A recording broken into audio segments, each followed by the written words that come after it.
O ana ra ka sayo na tong work karon. Di siya sayon pod pero padayon gyud tong work. So banat lang ta diri sa wala pa nang lista lagi. And I will add all your extra pa-entries before mag raffle date or yeah.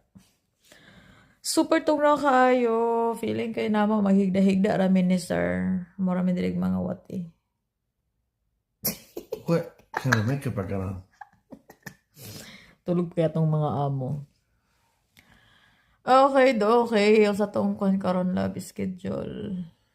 Gusto ko mag hot bath again, love. Well, number 1 is laundry. Hindi ko mawala ang laundry. Yaya ka lang. Siya ang Tagalab actually. Ako Tagalayhay. And today is kuan mag ano may ug balikbayan box, magputos mig balikbayan box. So every other day kay kung every day mo siya ipotos morag kapoy. Morag kapoy and anam-anam, and tomorrow or next day we're gonna go run errands, and that's the chika you guys. So mayong buntag, time check 8:50 AM. Gabi na kayo sa Pinas. So again, remind lang tamo nga tanan, everyone can join the PIF. Kung OFW kayo guys, you can join. Tapos ang imong box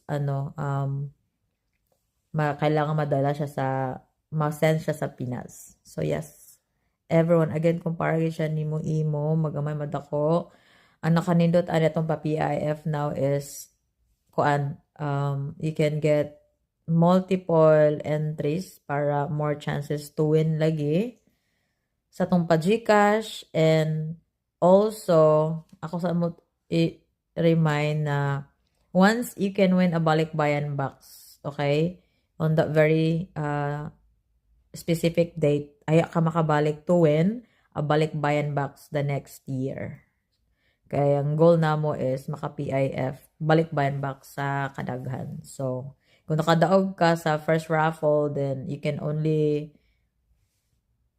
tawag ani ka nang naay chance nga 50-50 chance na matunong bitaw pod ka og the number, cause ang balikbayan box winner will be matumong mo siya sa lucky number 13. So kung mahitabo na siya you guys, then tawag na ang mahitabo is wala tay pa box. So paabot na po for the next round. So sakto ba?